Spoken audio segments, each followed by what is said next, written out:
On behalf of Akono, Sankofa, you know what I'm saying? Jay, where you at? We're trying to help our people elevate. Hope. HOPE. We're giving them hope. We doing what we gotta do, you know. Every day, one step at a time, man. We gonna make it happen. Helping our people elevate. Yeah. Sometimes I practice focus, thought, and meditate. I'm trying to come with other ways to help our people elevate and seeking knowledge, make me levitate. The lifted mental state is what results from how we orchestrate. This for the family's sake. Let's self-reflect and self-evaluate. And every day, make sure the steps you take, you calculate. Receive a master's fate. I know I can't exist without the hate, but that's okay. I balance that with higher self today. Success is on this way, and after that, my flesh can pass away.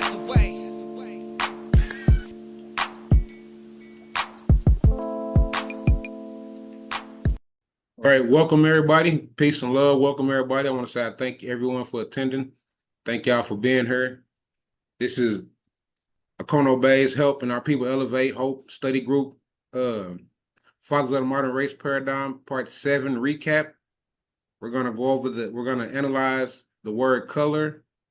We're going to talk about self-identification and how it is a fiction in law when it comes to nationality, family names, and surnames. And then the question is how does one come to identify oneself as a Russian citizen? Okay, so we're going to start with the words law, lawful, and legal. And some people think that legal and lawful are the same, or they use them synonymously, but they're not the same. And so law is a noun. It's Old English for lagu, plural laga, combining form law. Ordinance, rule prescribed by authority, regulations, district governed by the same laws, also sometimes rights, legal privileges, from Old Norse lagu, law, collective plural of lag, layer, measure, stroke. Literally, law means something laid down, that which is fixed or set. And so law means literally something laid down, that which is fixed or set. Then I'm going to go down to legal, the adjective. It's mid-15th century, of or pertaining to the law, from Old French legal, legal, 14th century, or directly from Latin, legalese, pertaining to the law, from lex, genitive legis, an enactment, a perception, as I said, a perception, regulation, principle, rule, formal proposition, for the law, motion, bill, a contract, arrangement, contrivance. This probably is related to leger, to gather, from the pi root leg, to collect, gather, with the derivatives, meaning to speak, to pick out words. Perhaps the noun is from the verb on the notion of a collection of rules, but the vines seem to imply that the evolution is in reverse.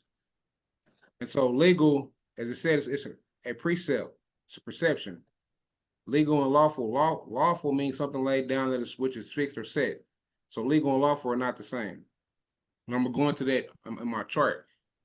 That's why I brought this up. And we're going to go into this. This is going to be a short lesson. It's not going to be that long.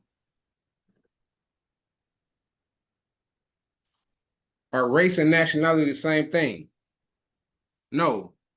Race is a categorization based on physical traits such as skin color. And again, remember, as we talk about color and race, we're talking about Francis Bernard, Carlos Linnaeus, and Johann Friedrich Blumenbach. Nationality refers to a person's citizenship in a particular country. And so race, the concept of race relies on separating the human species into various categories based on their physical appearance. The first criteria used in separating humans into various races is skin color. An old-fashioned method of doing this is by dividing people into the black, white, red, and yellow races. Again, Francis Bernard, a Nouvelle Division de la Terre, 1684. So additionally, factors such as height, the shape of the skull, eye color, eye shape, etc., were also used to make finer distinctions. The physical difference that appears in humans with regards to hair, skin, and eye color are due to the fact that small adaptations arose via natural selections in people who lived in different parts of the world due to variations in the climate. In the past, scientists and laymen thought that these slight physical differences corresponded to intellectual and behavioral differences as well. Modern science has shown this belief to be erroneous. In fact, the whole concept of race has more or less been disbanded by anthropologists and genetics. Instead, scientists now divide humans by population groups. A population group is a grouping of humans in a particular geographic area that share a certain number of genes in common. One of the most pernicious results of separating people by race is racism. And so, what are some examples of race? The minimum categories for data on race and ethnicity for federal statistics, we talked about this in the last one, part 6, the EEO and the OMB. The Program Administrative Reporting and the Civil Rights Compliance reports are defined by OMB as follows. We got the American Indians or Alaskan Natives, Asians, Black or African American, Hispanic or Latino, Native Hawaiian, and then again, Hawaiian is a nationality because they're from Hawaii. But this is just, in the sense, this is in their bureau. This is in their documentation. Or the Pacific Islanders, and then the last one is white. So then we dealing with nationality. What is nationality? Nationality refers to a person's citizenship. In other words, a citizen of a particular country that has. Our sting operation. Let me be your therapist. Can you mute your mic, please? She just needs to get it together. I'm just. Thank you. In other words, a citizen of a particular country has that country's nationality. Many countries base their nationality laws on ethnicity. Others base it simply on the fact that a person was born in that country or has been naturalized by its government. Nationalized means to make a person a citizen, or they should have said naturalized. Nationality carries with it a personal and legal obligation to a particular country.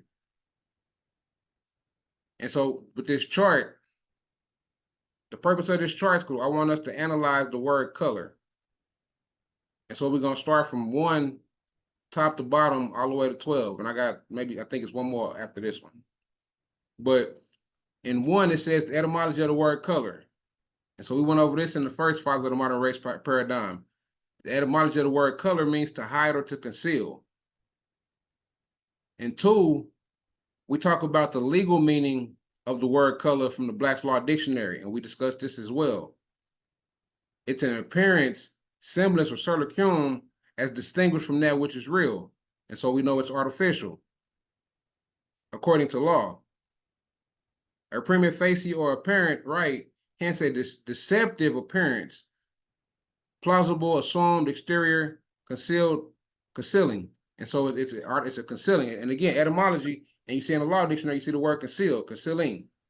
And so it's false. And 3, the legal terms having the word color. So when we deal with color, what legal terms do have these words color?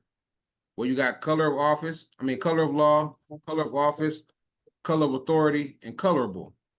Color of law, color of office, your supervisor, color of authority, supervisor. What color is he? What color is she? And so the origin of this source of the modern connotation of the modern word color is semantics. We're dealing with the fathers of the modern race paradigm. Francis Bernier, Carlos Linnaeus, Johann Friedrich Blumenbach. Francis Bernier's 1684 Nouvelle Division de la Terre, Carl Linnaeus's Système Naturel, and Johann Friedrich Blumenbach's, I get into the title's not coming to the top of my head right now, but I'm gonna keep going. Classification developed by the fathers of the modern race paradigm. And so we're talking about the association of color being connected with skin tones, as I just read in the previous slides. White, black, red, yellow, brown. 6, race and color used interchangeably by the way of the race paradigm. We're talking about the U.S. civil rights policies, the U.S. Census, the OMB that we were just talking about, all these different forms that use these race and color on them, all these different applications and paperwork that we file every day, that millions of our people file every day. And so the racial classification as used in the United States, excuse me, again, as I did in the last lesson, we're talking about the race and ethnic standards for federal statistical reporting, policy number 5, the Office of Management and Budget, white, Black, Hispanic, Asian, Pacific. Nationalities being placed under the race question in the US Census. We're talking 1970, 1980, this is every 10 years, 1990, 2000, 2010, 2020. So the next one will be 2030.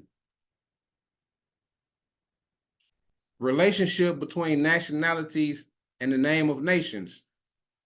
And so just a few examples of nationalities and their nations, or nations and their nationalities. China, Chinese, France, French, Nigeria, Nigerian, Canada, Canadian, etc. I mean, there's so many, y'all understand. Nationality is a subject of human rights. So we're talking United Nations Declaration of Human Rights, Article 15, everyone has a right to a nationality. The Declaration of Rights of a Child, Principle 3, every child has a right to a name and a nationality. I believe it's 1979 UNESCO, the rights of a child. And so nationality and the consanguinity, which is blood tie connections. We're talking genealogy of ancestry, national origin of descent. Nationality and the constitutional and treaty protections. This is nationality and diplomatic protection, nationality and diplomatic protection nationality. This is why, yeah, okay. So again, nationality is a human rights subject, is what we've been saying. This is the Black, colored, Negro, Black, white, red, yellow, brown. These are human rights violations. These documents that we fill out there, these are violations. And so nationality is a human rights subject. And as I asked in the last video, is race the real world? Why not nationality? Why is nationality not the real world? And so we're talking about the United Nations Universal Declaration of Human Rights. Again, Article 15, everyone has a right to a nationality. The Declaration of Rights of a Child, Principle 3, every child has a right to a name and a nationality. Okay, that's on here twice, that's why I was looking like that. Again, your Article 15, everyone has a right to a name and nationality. United Nations Declaration on the Rights of a Child. Every child has a right to a name and nationality. Article 15, everyone has a right to a nationality. Again, I'm repeating this for a reason, so this becomes implanted in our mindset. United Nations Declaration of the Rights of a Child. Every child has a right to a name and nationality. That's Principle 3. I should have put that in there. I had a little error putting it in. But 11, we're talking parentage, pedigree, lineage, consanguinity, genealogy, ancestry, etc. And so as our committee, we're talking counselor protection, not legal, not lawyer, not attorney, counsel protection. Now, before you go on, are there any questions about the chart? Do you have any questions about the chart? Go back to the chart. Go back to the chart. Is everyone clear on the chart? Y'all understand what the chart? Any comments or questions?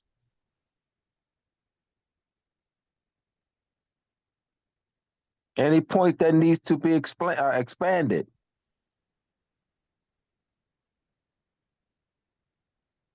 Will you be able to teach this to someone else? Yes. We're looking to teach this too. Y'all, we're looking for y'all to teach this to your children, co-workers, next door neighbors, your social media platforms, your community. This is a snapshot. This is a snapshot. This this encapsulates. And so seeing the interrelationship here. Any comments, questions?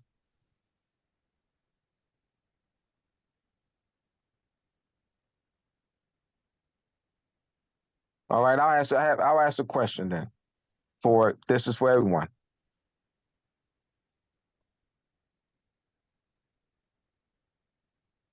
What is the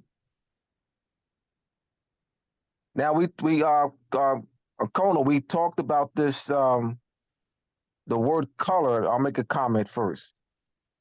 The word color, the constructive meaning of the word color people, the term color people of color, and the constructive meaning that's been applied to the words. It doesn't, they don't, that word is not associated with someone that looked like Donald Trump. Like no one would say Donald Trump is a person of color or Joe Biden.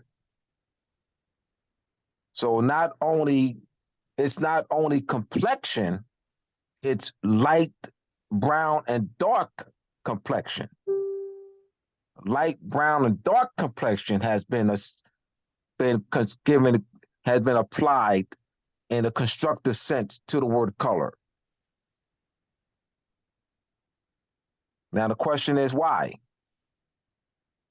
Why has the light brown and the dark complexion been associated with the word color as a constructive meaning? What is the etymology of the word color? To hide or To conceal. hide, to conceal. So you see, so based on its etymology and its legal meaning, you see that the word color has nothing to do with complexion, skin tone, or pigmentation, light complexion, dark complexion. So what is the motive here? So what's the motive? What's the intent? All right, what's the intent? To hide the identity. All right, so that's an intent. And so that can we prove that? Can we prove that that's the intent? Yes. Denationalization. Denationalization, which is a human rights violation, which is an act of genocide, because you're looking at a mass denationalization of a people, not 5 people, and you're looking at over a period of a long period of time, decades, not 10 years, not 20, not 30, not 40.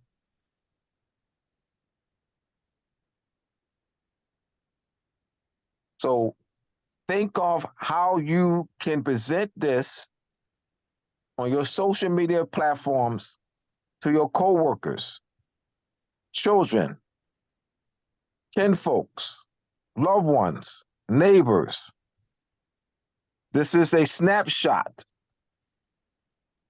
There's a lot here. So he wants to make sure you understand the concept conceptually. This ill affects us. This lack of knowledge of what's on this chart. We got to get this to the millions of our people.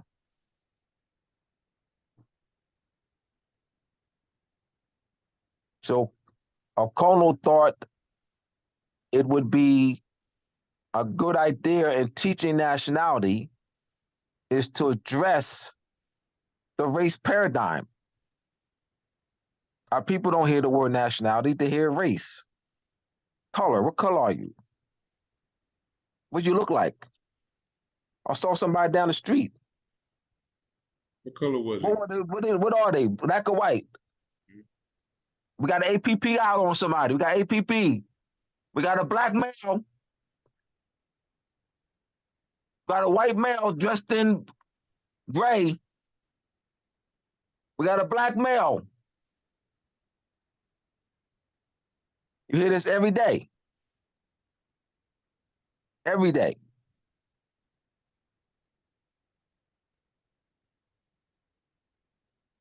Do you see this chart? Do you see this chart being useful in teaching, in your teachings and in your growth and development? If so, why? If so, why? Yes. This is for anybody. It's a lot in just this one little chart. There's so much in this one chart. Again, Now, from 1684 to present, how did race and color become people? And then that's the book I'm putting out next year. But yeah, and I apologize for cutting you off, Amanda. I was just speaking, but yeah, I apologize to Akono. I was just going to say that I think that is useful in that it separates the two categories and just kind of cements them, and allows you to see where, like, what is falling under which position, and you can more clearly identify which is the position that is more beneficial to people. Yes, and it also it reveals a weapon. It shows you how they constructing and using language as weapons through a step-by-step process, because it's hard to just tell somebody words or weapons. But this shows you how they playing on the meanings and applying it to nationality to put you in another category of law. So yeah, it's good. Islam, Mia Morbe, and I say it's good because it helps you with documented evidence to show to everyone. Instead of trying to convince them, you can just give them this and tell them to follow the evidence. I yield. Yes, Saeed Shabazz Elbey. I also see the greatness about this because when you're actually out in the community dealing with people and actually speaking with them, no matter what you say, they are still programmed with the belief system. And so with this chart, it is actually visual. You can actually see it, and they can actually like study it themselves. So I think that this is absolutely great because no matter when I be speaking to people, they'll still go back to the belief system. So I think this is really great. Thank you. And if I could just add on to that quickly, that and being able to use this and discussing it with people, it adds, now I just forgot exactly what it was that I was just that it adds a level of, it simplifies it. I'm sorry, that's what I was going to say, is that it makes it simple, and that visualization of it, it makes it very easy to understand and comprehend and see what's going on where. So sorry about that. Thank you. Right, yeah, it simplifies it. It makes it like when you teach somebody about a gun, you start to look at the upper receiver, the lower receiver of the gun, the trigger, the springs, so you start to learn more about the weapon. And so this is good because we're able to look at how they're using language as weapon and looking at the components of how the weapon is put together rather than just the gun itself. We're looking at how the gun is being assembled. And so yeah, it simplifies it. Islam, this brother Kenneth, I noticed that in the treaties, all the way back, they don't mention no color of no skin. And this is good, brother Akono. This is very good. Very good topic right here. Because none of the treaties mention no color of nobody's skin or applying no color to skin or the people in the treaties. I digress. that's great. I appreciate y'all. Anyone else? We want other feedback. Anyone else? Because we don't want to just rush past this. This is valuable. It's a valuable chart. So we want to for y'all to see the value in it. Y'all have to see it. I can't say y'all have to see the value in it. You know, Peace. and see Peace, how y'all can and how you can use it for instructions. Peace, brother Abdullah. Yeah, brother Messiah. All right, my man. How you doing, brother? Side. I'm Yes, all is peace. well. All right. And you know, just to camelback off of what the brother just said, I just tuned in. But you know, when you go to the trees, it don't it don't mention anything about the skin color at all. You know, it's like in a treaty piece of friendship, it says Christian and Muslim, or Christian and Moorish. And it also says more too, and it also mentions United States citizen as well. Yeah. So they Don't mentioned mention anything about no color. No, absolutely. Right. And then but then also we want to be clear that color in its etymological sense and its legal sense have nothing to do with complexion. All right, so that's what we have to convey that concept to our people. Learn your colors. That's a constructive sense of the word. Like children today, coloring book. See how they doing? That's all constructive meanings. Let's color. Well, color means hide, concealing, fake, counterfeit, distinguish from that which is real. Distortion, deception, misleading. That's color. So when you're coloring something, you are concealing fraud. You're being deceptive. You're being misleading. So you have your artificial plant and your live plant.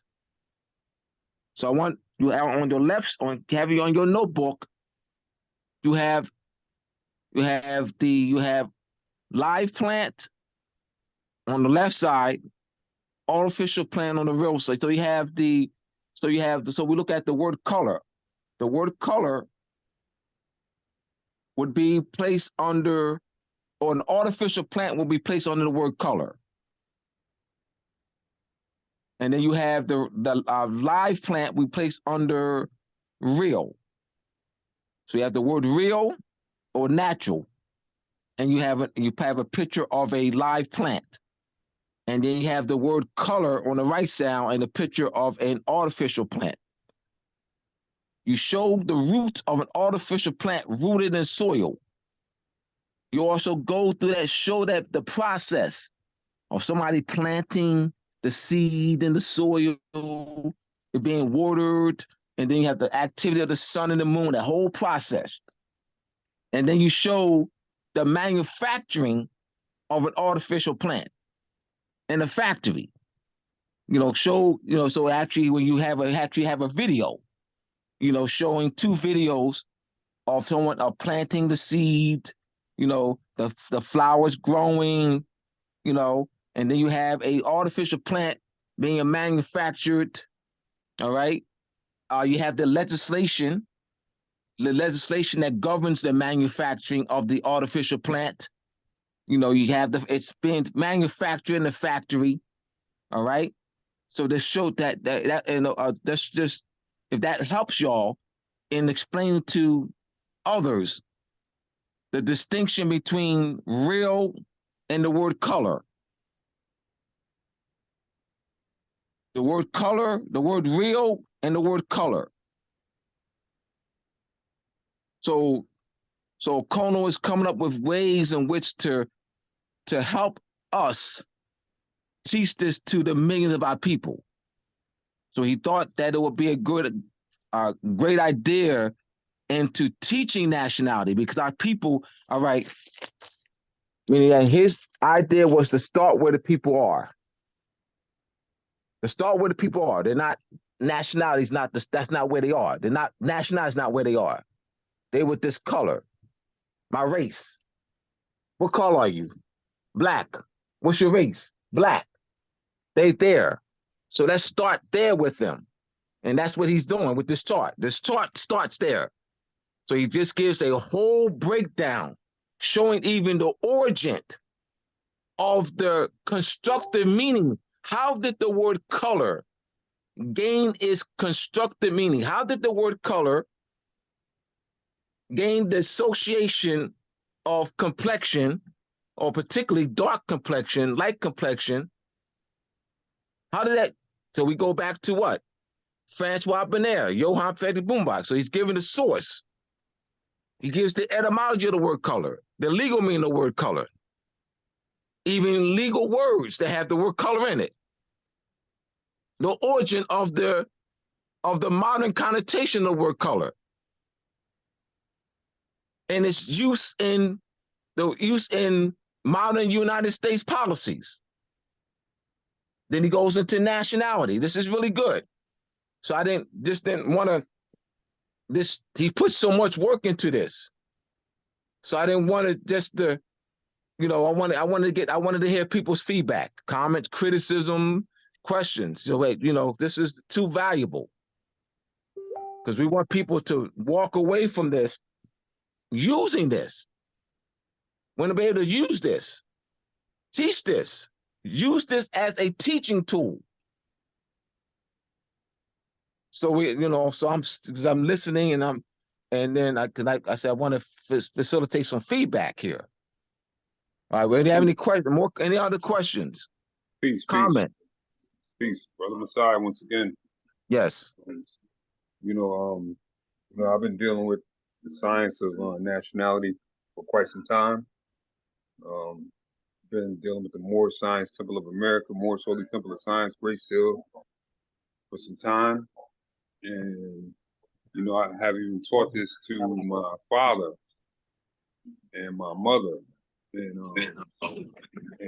once I started to teach that to them, that's the only thing that they actually ever respected that I taught.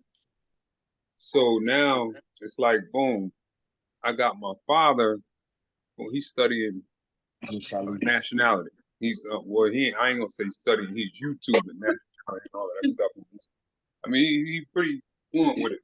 But the thing is, he keep utilizing the color. And I keep telling him, there's no such thing. You have to stop using that. Yeah, over here, there were black people. Yeah, down here in Mississippi, there were black people. No. Oh, that's my granddaddy. There were not. There were not. There was no such thing. That just like you said, going back to Francois Bernier and Carl von Linnaeus and Johann Blumenbach. The whole color scheme. And then the incorporation of that into the United States Code. So now it's like, boom, that's standard. Everybody thinks that's what it is. And I was just watching a movie the other night. I don't even know what it was. But it was a movie just on Tubi about the dramatics. I know we got some old heads on here probably that know about the dramatics. What you see is what you get. One of the songs they have. And I'm sitting there looking at the movie, and I'm seeing other Europeans, like disrespecting them. And then they got the military at the same time until there's a riot going on in Detroit on the movie. I don't know the actual history behind it. I'm just saying what I saw in the movie. But on the movie, they're looking for like a shooter, somebody who's a sniper, whatever. And they doing all of this stuff, trying to violate constitutional rights of the Asiatics, who they classified as Negro black color at the time. And it's like, you don't know your Moorish. So now one dude from the military says, this is a civil rights issue. We don't want to get involved with it. But what is civil rights? Civil rights ain't nothing. That ain't. I want to try to simplify so a fucking 5-year-old. It's human rights. So my presentation to the people. It's not civil rights. Then I got the facts, the document. So I'm so excited. You, hey, Messiah, you there? Yes, sir. Yeah. Now I want you to look at this chart, and you look at this chart here. I'm trying to see if I can blow it up. Like That's I my want fault. you to, I want everybody because I'm trying to mute the mics. That's all. So go ahead. What's going on? Go ahead. All right, because you said to your father, color is nothing. Now I want you to look at this chart. Said color is nothing. Well, word color has a meaning. Yes, sir. So let's look at this chart here. And do you see that this is an effective way of presenting it to your father and many others? Father and many others. Yes, sir. of God teaching them what color means, the etymology of the word color, the legal meaning of the word color, and how did the word color gain its association with complexion, skin tone, pigmentation. Like this is actually a breakdown. And so, oh, I didn't know the word color means to hide or conceal. I thought the word color related to complexion. What's that guy's name again? Francois Bernier? You mean to tell me that that's the origin of how we're using color today? When we say, what color are you? That the origin of that is going back to 1684 to this guy, what's his name? Francois Bernier. So you're actually giving them the origin of this modern paradigm for word color and race. Where they come from. Why do people say, what color are you? Why is the word color and you're not using United States policies? Why is the word color associated with human beings when it means fake and artificial? You mean the word color would be tied to an artificial plant? You have the word color of law. So people are not aware of this. So this is a great chart. I think so. I mean, I can't, that's my, so Sister Bacola.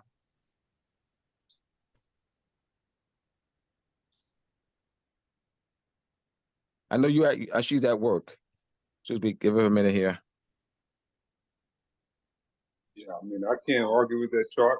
The actual legal definition in the Black's law for color of law is the appearance of semblance without a legal right.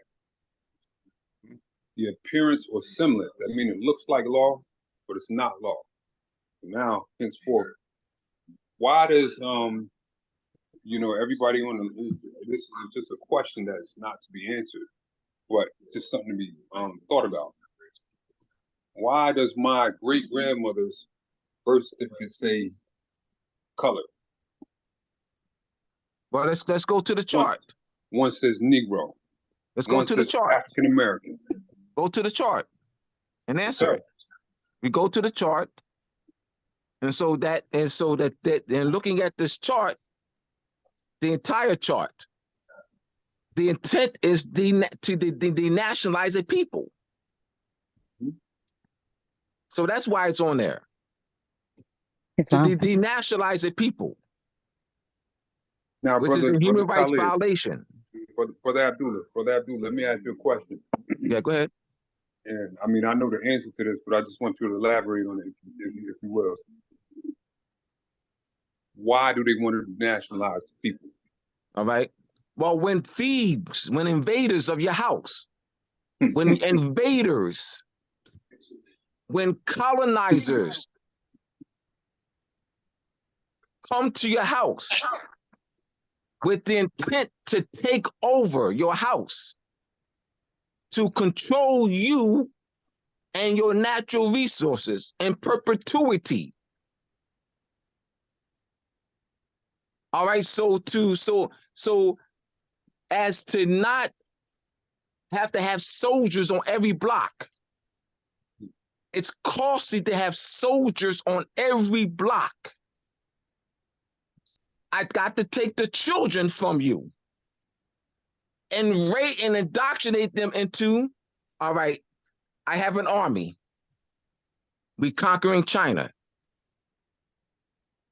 Well, I got a strategy where I don't want the Chinese growing up to know who they are. I don't want the Chinese growing up knowing who they are so they can fight against me. I don't want the Chinese children growing up knowing who they are so they can organize and fight against me to reclaim their land back. So I have to teach the Chinese that they're yellow. So that now the Chinese have no knowledge of their nationality, their history, their rituals, their ceremonies, their headdresses, their holidays, their birthright, their natural resources. You know people like that, right? You know people like that have no knowledge. Don't y'all know people like that have no knowledge of their name, their nationality, their history, their natural resources, their birthright, their heritage, their culture, their philosophy, their rituals, their celebrations, their holiday? Well, don't you know people like that? What people's like that? What people's like that? They're not fighting for the land. What people like that? They're fighting for reparations. They say that they were descendants of people that was transported by the Portuguese and the Dutch and the Spanish right. They're not fighting that this is their land. What people you know about that? Don't you know people? Y'all don't know people like that? I do. Do the Europeans have to worry about those people? Nope. Oh, there you go. That's your answer.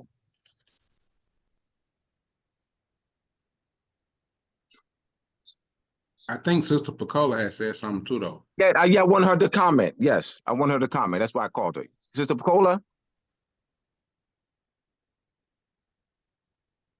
Islam, yes.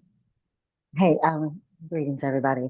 You know, I wanted to make a comment about something that someone posted. Akono had made a post, and then I had shared that on Facebook and added to it.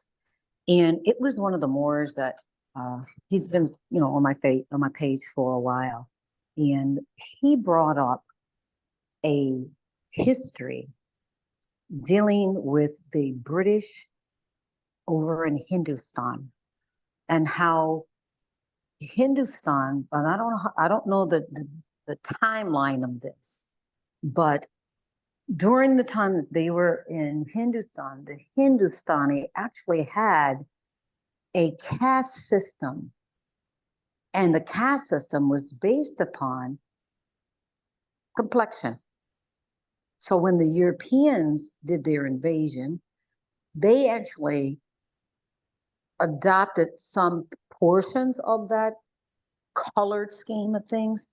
They started doing that as well. So I've got to go back to the posting and see if I can find it.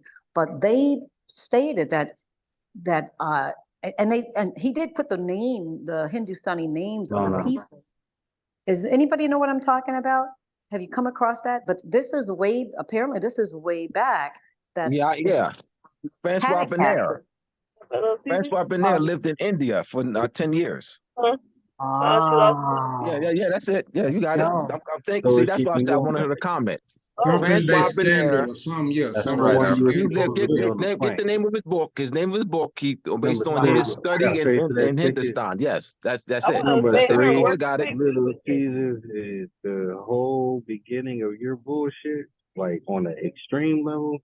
Let me just. Hey, brother Kamat, L. I'm not even. Brother, I'm serious. You meet your phone, your device. He muted it. Go ahead. My apologies.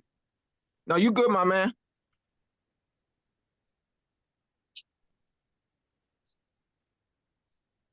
That was a bombshell for me right there, Brother Abdullah.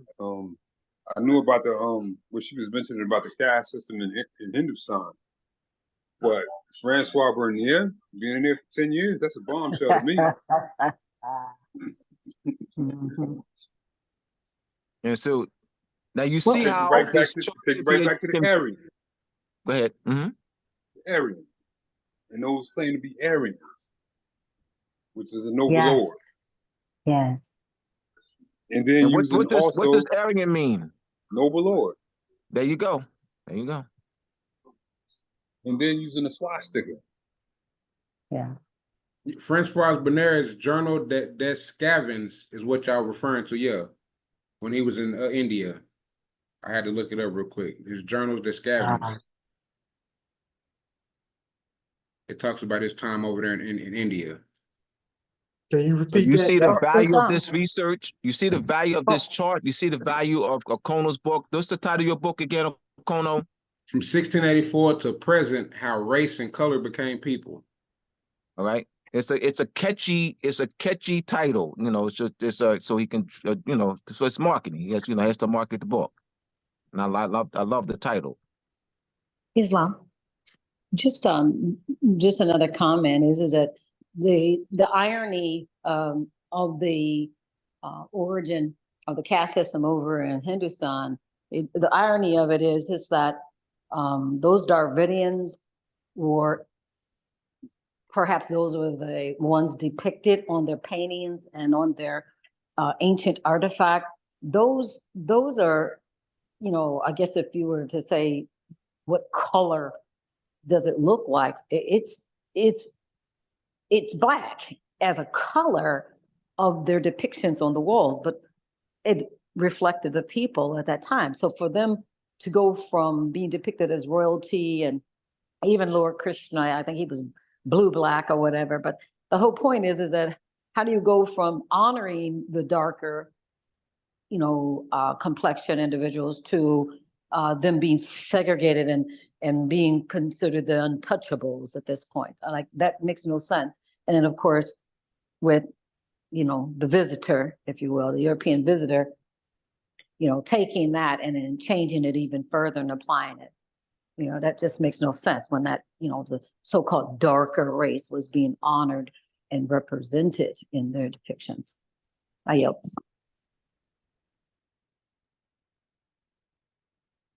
Anybody else want to add anything on?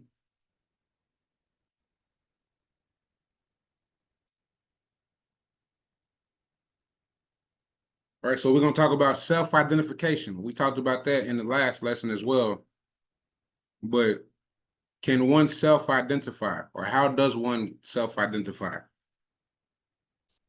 Self-identification is a fiction in law when it comes to nationalities, family names, surnames, and last names.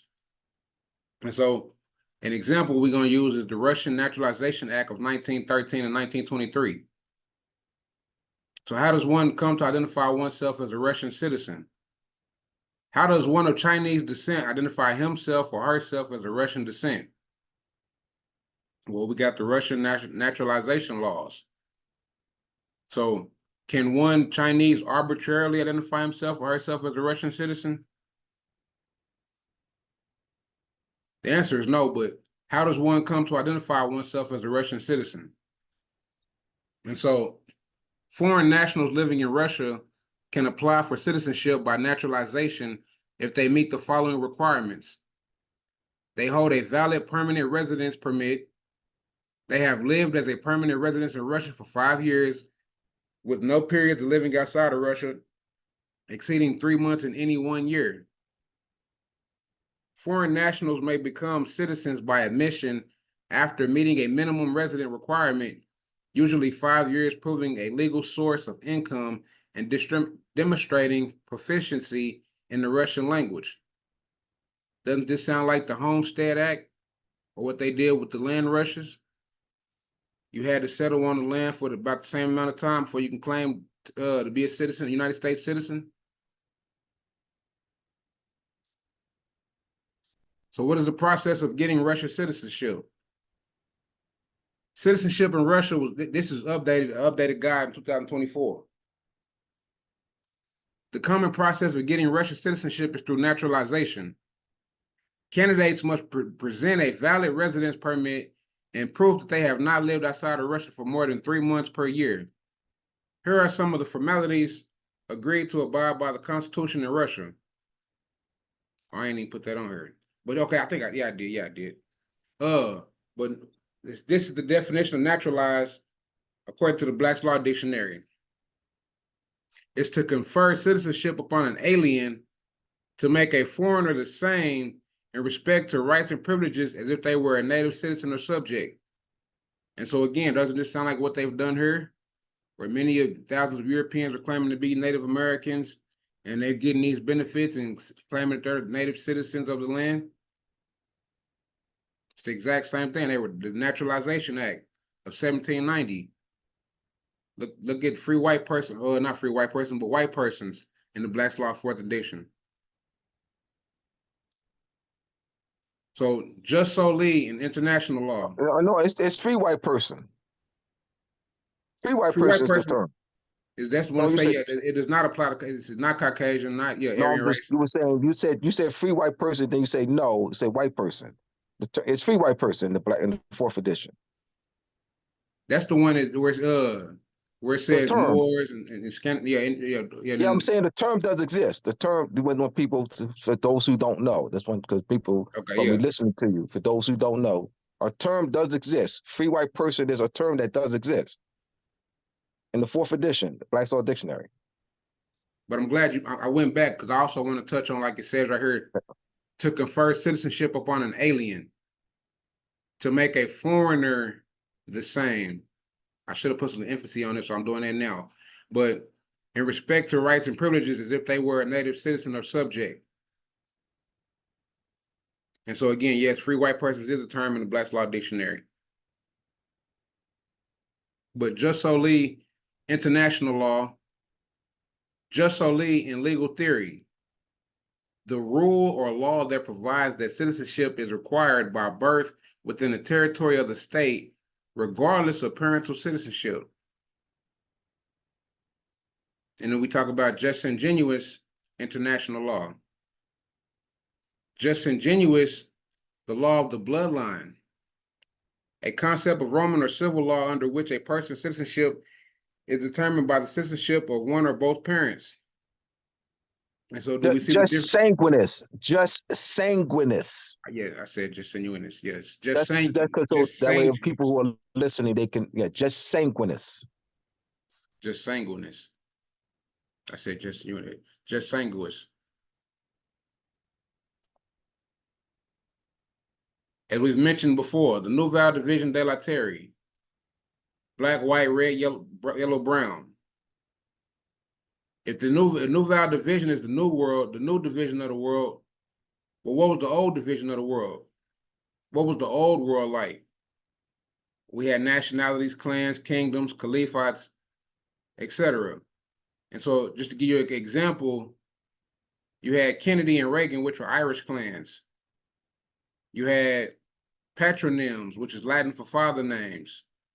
Robinson, Johnson, Richardson, son of Robert, son of John, son of Richard. Onomastics or onomatology is the study of names.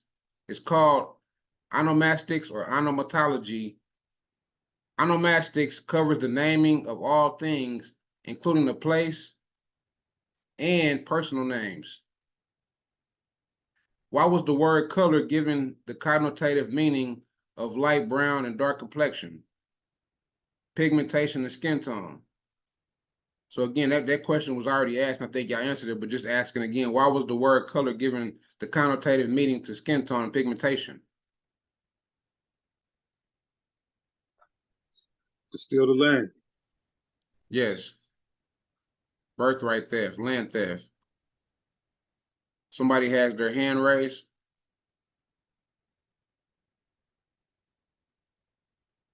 Yeah, that was to trade places and pretend to be you, and take your status and switch it with the status that they held at that particular time. I think that's the. I think what it really touched on it is the Act of Congress, 1871, when they changed everything around. They moved what would be the capital of America to Washington, D.C. And at the same time, put these tags on you where to put you in a dead status so that you can't have any standing in law. So all the things that you see on the news and everything now in today's world, where you see people getting mistreated, where you see where people should be getting justice, they receive no justice. You seeing police officers get off. You don't have any standing in law in a dead status. That's all I got to say right now. Indeed, as you said that, I was thinking of Usher trading places. That's exactly what they did. They traded places. Pretended. They still pretending right now. And as long as the people don't understand, they got to let this black thing go because it's hurting everybody. It's messing up everybody. You're agreeing, you put yourself in a situation where we could be getting a remedy together. But if you want to hold on to that status, then they're going to classify everybody as the same. They're going to treat you the same. They're going to keep the confusion going. The longer they can keep you confused and not knowing what's really going on, we all going to catch it. We all going to keep going through the same old thing. They're going to want to give us crumbs when we need to put ourselves back among the affairs of men with government and participate and have a standing and some say-so. There's no way, I was just going to say this is the last thing I got to say. And I'm saying this about this prior president having 34 felonies. If that was me in the court, I would have already been in jail. They would have been coming to visit me in jail to talk to the attorney would have been talking to me. They would have made it so difficult that I could not even get help in the jail with legal. I'm speaking about legally, being able to reach out to resources to help me fight that many counts. So you can see the foolishness going on all day long. Can I camel back off that real quick? Yeah, I'm gonna let you do that. I'll be quiet. Yeah, just like in the movie Trading Places. I don't know if anybody ever seen Trading Places with Eddie Murphy and Dan Aykroyd. Same thing, same terminology, same concept, right? Yeah, they put it in our faces. Exactly. They said, look, and then they did it over what? $1 bill. And $1 bill, that's the only bill that ain't never changed. And there's so many Masonic secrets on that bill, it don't make no sense. Right in your face. Trading places. But then also, if you pay attention to the movie, boom, Eddie Murphy and the European had to come together. Boom, to stop what was going on. So, I mean, in my opinion, I wouldn't say dismiss the European. It's just something that you just can't vibe with. Because there's been a series of wars between us and them. And a lot of those times those wars been fought with us, with them, and back and forth. Us, them being on our side, us being on their side, and back and forth. You know what I'm saying? So, just to come to peace. But I just wanted to camel back on that real quick.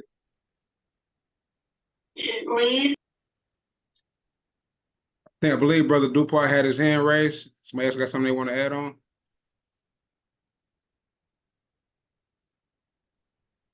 Islam. Yes, Islam. Yeah, I just wanted to make note that in Noah Webster Dictionary 1828, when you type in the word American, it shows the copper color Aborigines. The term America applies to the copper colored people, copper colored races, but now it applies to the Europeans. So that's part of switching places right there. Now they identify themselves as American. But what I want to get at is that they use terms like copper color, olive complexion, deep olive complexion, and reddish brown.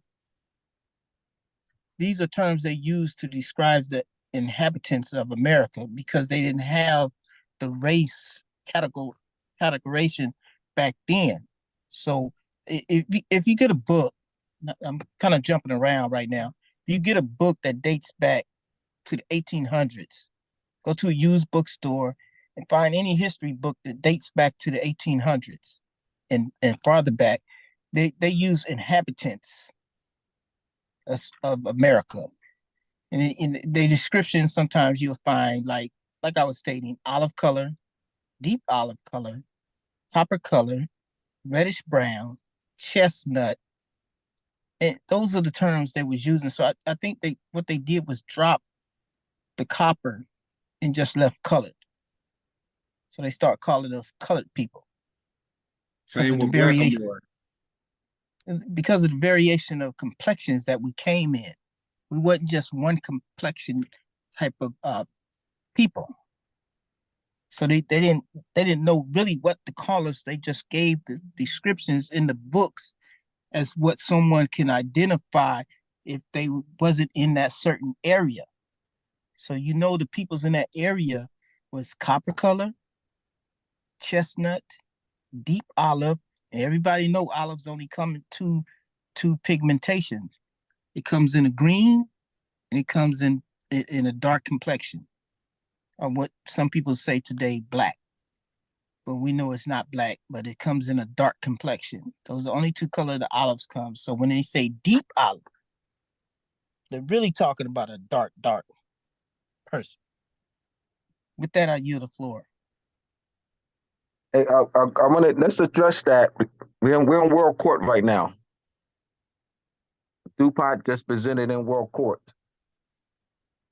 And when you say in world court that they did not know, what are you doing, DuPont? You're testifying in world court right now. You're saying that they did not know what are you doing? What I'm giving them is tilting the scale in their favor. Yes. Tilting You're the scale. absolving them. You're absolving them. Yes, exactly. Right. Yeah. Yes. So that's why. So I just wanted you to analyze that. You know what I mean? Yes, sir. I understand. They did not. Yeah, all right. You go. You got it. Right.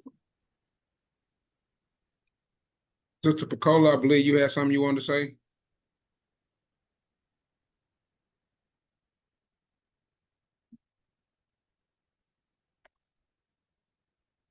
Anybody else? Islam, I put it in the chat. Yeah, I was trying to talk earlier, but might not have heard me, but I put it in the chat. But I wanted to just bring some other relevance to the Inquisition against the Moors from way back, the Papabullas, which compared to the pale skin of any of those nations, anyone that's a Melanite or has a lot of melanin is going to be someone that stands out. And because at that time, around the planet ruling was the complexion of the Asiatics. So when they did the Papabullas, reduced the Saracens or the Moors to perpetual slavery, these Papabullas began people's mental prejudices against individuals that were with more hue. So the Francois Benet and the rest of those clowns, they're only an extension of white supremacy is what we're seeing on this end. And so it started, I think Papabula started around, 1600s. early 1600s or maybe even before. So I just wanted to add that in, that is no mystery that if you're raised a certain way, that when you're a child, you raise a child as if, the way he's supposed to go. Well, they did. They went to the white supremacy thinking. They went to the contra against anyone dark complected.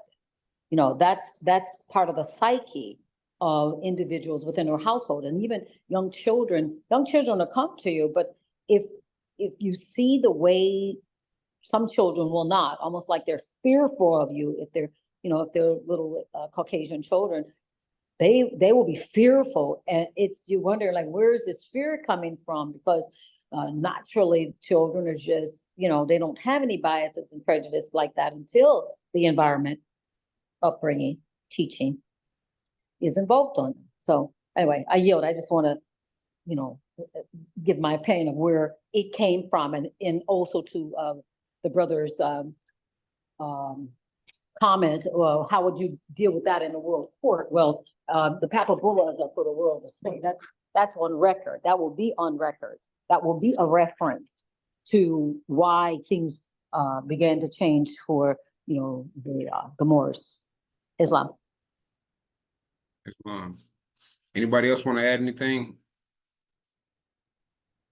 Sir, yeah, that's 100%. Like what I said earlier, it's like, it's been a war going on back and forth for centuries, and that's a history that needs to be known. That's a history that's concealed in Masonic degree work. I can tell you myself, as a Mason. I mean, for one, I was a Mason by birth, but just dealing with the degrees that have been reconstructed, that's a history that exists right within there.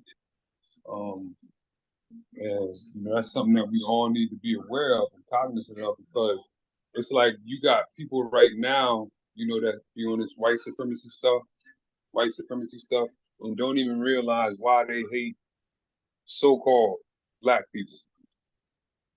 They only know because their granddaddy hated it, or their father hated it, their granddaddy hated it, their great-granddaddy hated it. So now they got to pass it on. But you do got some that are adept, that really know the history. And you just went into that history. Sister. I yield. Islam. Okay, so we're going into from fifth, just the identities and how they've traded places, how they've swapped. And so again, as I asked, what was the old world? What was the old world like before the new division, new Val de la Terre? And so you had terms like Blackmore, Blackamore, Tiny Moor, or Tiny Moors. And so in the 1500s, brothers like Wesley Snipes, Samuel L. Jackson would have been considered Blackamoors. Terrence Howard, Chris Brown would have been considered Tiny Moors. But here it is today, due to Francis Benares' Nouvelle Division de la Terre, now they're recognized as a dark-skinned black person or a light-skinned black person. So we have this light-skinned, dark-skinned era now going on. Light-skinned black, dark-skinned black, tan black, mid-black, super black. Again, where did this concept come from? So this is Francis Benares, again, from 1684 to present, how race and color became people. Francis Benares, Carlos Linnaeus, and Johann Friedrich Blumenbach. So we have our guy here, Francis Benares. A new division of the earth, according to the different species or races of men who inhabited it, is a 1684 essay by Francis Benares. His time frame was 1620 to 1688. But this book was published anonymously in the Journals d'Escavens. That's what I was talking about earlier, the Journals d'Escavens. The essay is considered the first published classification of the humans into distinct races after the classical period. And so this book was the first published classification of humans into distinct. This whole race concept came from this man right here. And it is also considered to be the beginning of modern racial thought. And so as y'all were just saying, how did this thought process even come to? you had to be born with this type of thought. So as Sister Picola said, they had to push this ideology, this white supremacy, you know what I'm saying? And so Vernier was a traveler who visited Egypt and India and is known to historians of India for writing a widely read travel account of the Mongol Empire. He was also known to historians as a philosophy, he was also known to historians of philosophy for popularizing the idea of his former teacher, Pierre Gassendi. Carlos Linnaeus. Carl Linnaeus developed the Linnaeus classification system in the 18th century as a hierarchical way to name and organize living things based on their physical traits. The system has 8 levels of taxa, from most general to most specific: domain, kingdom, phylum, class, order, family, genus, and species. Each species is given a unique 2-word Latin name called binomial nomenclature that combines the genus and species name. For example, the Latin name for humans is Homo sapien, which means wise men. And so what I did at the bottom, I went to the etymology dictionary and looked up the term Homo sapien. The genus of Homo begins in 1802, and William Turton's translation of Linnaeus is coined. So even in the etymology, it's telling you that they coined it from Carlos Linnaeus. They coined this term from him. In modern Latin, from Latin homo, man, technically male, man, human, but in logical and scholastical writing, human being, see homunculus plus sapien, present particular of the sapiens, but it says BY. But the reason why I put this on is because it was just showing you that they took Linnaeus' ideology. So it'll show you again, the purpose of our case and our claim is we're going to be showing and proving who these people were and who helped fund it and how it applies to our people today and the effect that it's had on millions of people. And so then we go into Blumenbach's classification of the single human species into 5 varieties, later called races.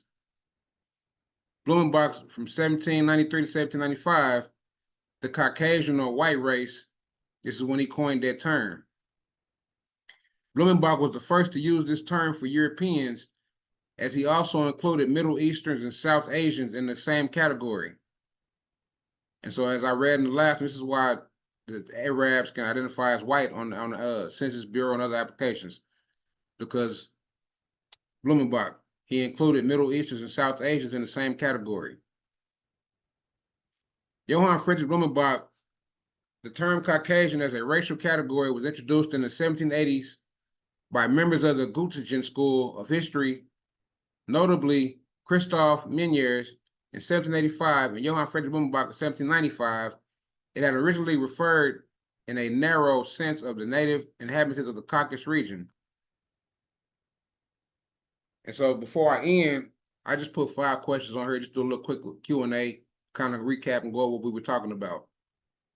And so first question is, what is the legal definition of nationality? If anybody can answer that. What is the legal definition of nationality?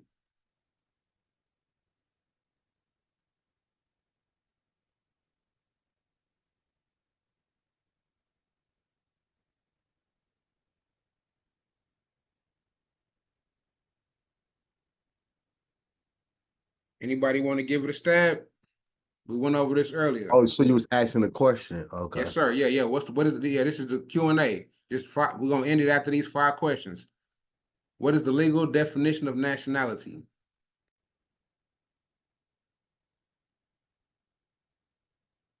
Simply put, being belonging to a nation. Yes. What comes with nationality? That's just a random question. If you don't mind, just give them an example of what comes with nationality. Well, I got the quality or character which arises from the fact of a person's belonging to a nation or state. Mm-hmm. Nationality determines the political status of the individual, especially when reference to allegiance, while domicile determines his civil status. Nationality arises either by birth or naturalization. Nationality arises either by ability, ally is also, hold on. By birth and national, according to Savigny, nationality is also used as opposed to territoriality for the purpose of distinguishing the case of a nation having no national territory. Now And then they have let's take what you just read. Let's go back to the first part and then what you just read. The first part saying it belongs to a nation or a state, and then the second part saying it. What was the last part you just read? Read that last part again one more time. According to now, I may be pronouncing this word wrong, but I believe it's pronounced Savigny, and I'm gonna spell it out. According to Savigny, that's Savigny. Mm-hmm. And then they say nationality is also used as opposed to territoriality. So right for the there, purpose of distinguishing the case of a nation having no national territory. But with nationality deals with territory. It deals with a nation. It deals with, you know what I'm saying, land. And so yeah, black there's no land. There's no territory. It's again, it's an artificial. It's a dead entity. And so nationality deals with a nation of people and the protection that comes with those nation of people. And as explained in the Declaration of Human Rights and in the Rights of a Child, with nationality comes education, healthcare, and resources. You see what I'm saying? absolutely. Those are what we are missing. Go ahead, Brother Saeed. So would nationalities tie you to a part of a shipping company as well, or a ship? I would say no. Abdullah, you want to crack that answer for me? When a nation can naturalize products, naturalize companies, naturalize industries, ships, so a ship would have so when they're nationalizing a ship or industry, the company is coming under the protection and ownership of the government. So you have, so when a nation would nationalize, you have foreign companies in China. And the foreign companies are now, there is the foreign companies, electric companies in China, owned by French nationals. French nationals in China own electric companies in China. French nationals in China own the water companies in China. All right. So China now wants to bring that back under China's control. That is called nationalization. That's an act of nationalization. You have, with us, because our people don't know who they are, we're now pushing for the nationalization of our people. But China don't have that problem, or France doesn't have that problem. They're going to deal when nationalization will be products, bringing those foreign companies now under the control of China or France or Germany. We understand, we comprehend. Yeah. Yes. So I was just going to say that the difference is that they're not walking around calling each other colors in a crayon box. Yellow. They always refer to themselves under their national name, which keeps them connected to the land. Whereas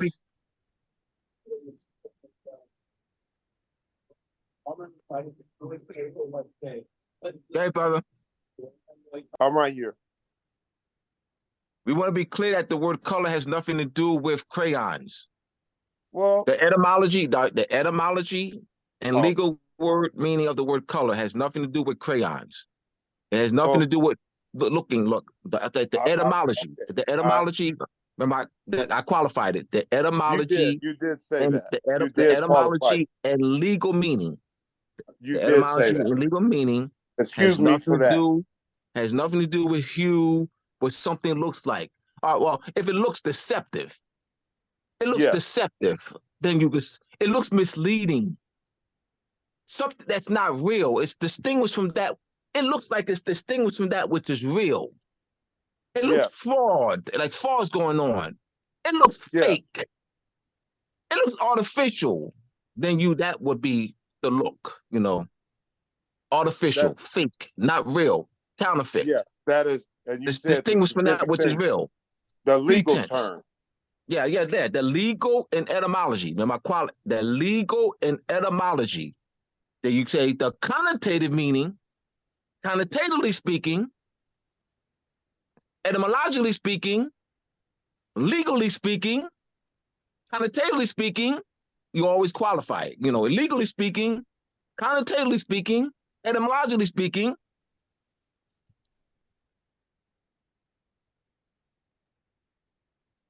That has to be, that's once again that chart. That has to be, and moving forward in teaching, there has to be that distinction, legally speaking, connotatively speaking, etymologically speaking. So if you're speaking connotatively, then you're talking Francois Binaire. So know when you're speaking connotatively about the word color. That's Francois Binaire. Call a name, right. Johann Friedrich Thunbach. That's the source. Right. Francois Binaire. Whenever anyone says color, color your paper, crayons used to color, that's Francois Binaire. That use of the word color. Right. The color red, the color blue, the color black, the color purple. That's Francois Binaire. That use that's used in kindergarten, that's used in preschool, pre-K3, pre-K4, kindergartners, first grade, every day. That use of the word color comes from Francois Binaire. As the word color has the legal meaning and etymology of the word color, it's a concealing, fake, artificial, a pretense, a semblance, distinguished from that which is real. An artificial plant that's manufactured in a factory. It's not real. So they have conditioned our minds into thinking that the word color relates to light, dark complexion people. So we check color. Hey, the National Association for the Advancement of Color People. Yeah, I'm a color person. Yeah, I'm gonna join that organization. Yeah, see, I got color. See, I got color. See, look at me. I got color. Look at me. I got color. Joe Biden ain't got no color. But I do. See that false? See that? It's been Joe Biden ain't got no color, but Abdullah Bay does. See that's kind of See, so now we go what? You see, it's social engineering. The basic tool for the manipulation of reality is the manipulation of words. Those who control the meaning of words control the people who must use them. Absolutely. That chart is very helpful. I believe two other people had their hand raised. I think Saeed and somebody else had their hand raised. It was me. Okay, peace, Brother King. Peace. When we think about nationality, we must understand we're talking about setting a legal precedent. legal as relates. So without a nationality, you have no legal standing in law. You can't present nothing. You have no legal argument. You have no rights to nothing. This is about separating you from the rest of the world and putting you in a condition of servitude, subjugation, in a permanent status. A permanent status. Where now you can't go to the UN, you can't go nowhere because you have no legal standing. You have no legal argument. You can't present any facts. You can't make any claims because you identify with a fiction in which the fiction has no standing in law. So the purpose of us doing this is to regain our sovereignty so that we can have legal standing. Be able to create a legal argument. That is what the Morris Investigative Committee is doing. Mm-hmm. It's going to lay out the groundwork for a claim and identify all the elements that we can prove with no hands down, that we have the facts and the findings that associate everything that we're doing. This is very important to understanding why. Putting the who, what, why, when, and where together so that now we can identify everything that happened. I yield. Anybody else like to add anything before I go into the second question?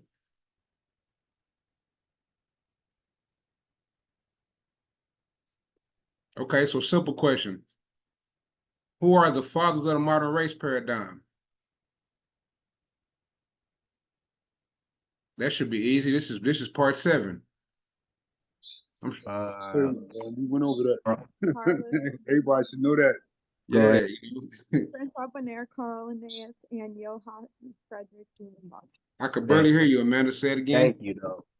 Francois Bonaire, Carl Linnaeus, and Johann Friedrich Blumenbach. Correct, indeed. Thank you. Francis Bonaire, Carlos Linnaeus, and Johann Friedrich Blumenbach. And so, number 3, we just went over this one as well. What is the etymology or etymological and legal meaning of the word color?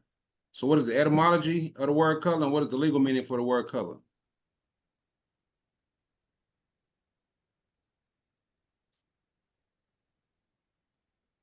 To conceal, and a semblance, simulacrum as distinguished of that which is real.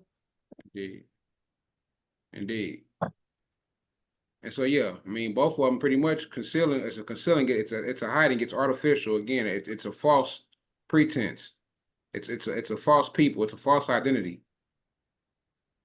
And so, number 4, name a legal document or instrument that keeps us under the race categories. What name? Just give me a document, something that y'all see on a regular basis that has the race categories on it. U.S. Census. Your job application. Yeah. Birth certificate. Yeah. First and foremost, your birth certificate. Yeah. Social Security application. Yeah. Driver's license. Yeah. So see how. But what see about how, a passport? I believe it has race. Yes, it has race on there.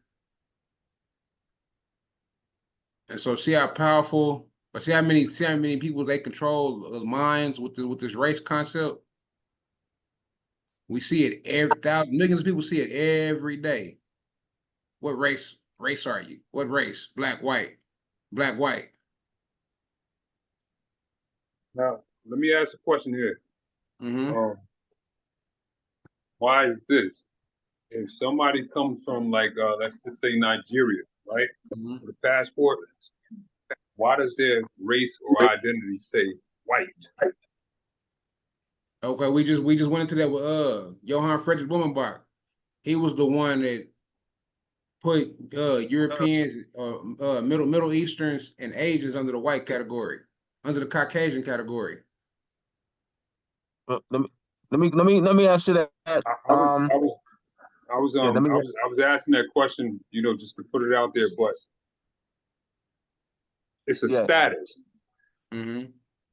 It's a legal status. Your question is why? Why Nigeria? But what question that's why Nigeria? Why the Middle East and North Africa? All right. Then why North Africa? Mustafa Hefni. I was on a show in 2010.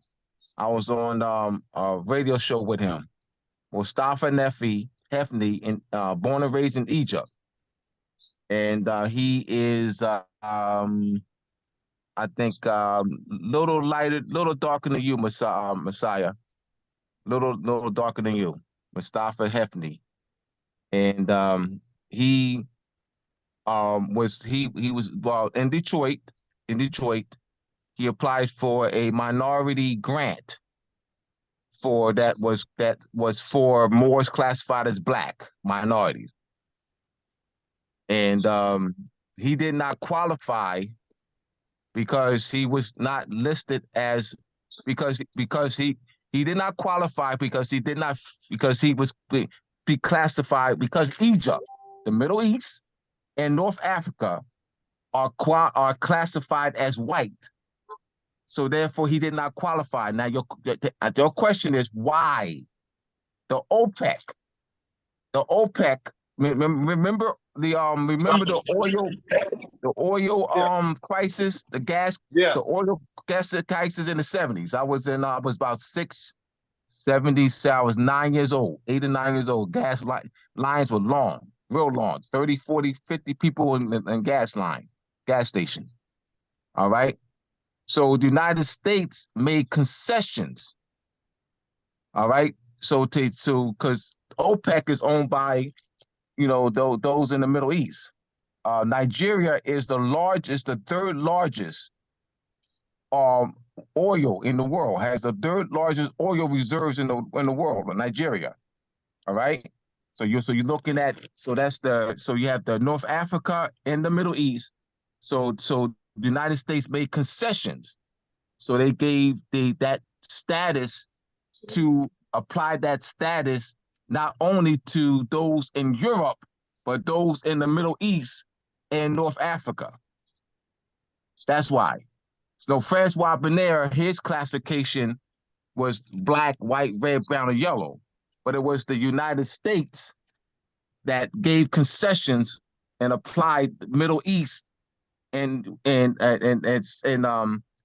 Middle East and North Africa to white. They included that under the white classification. That's why.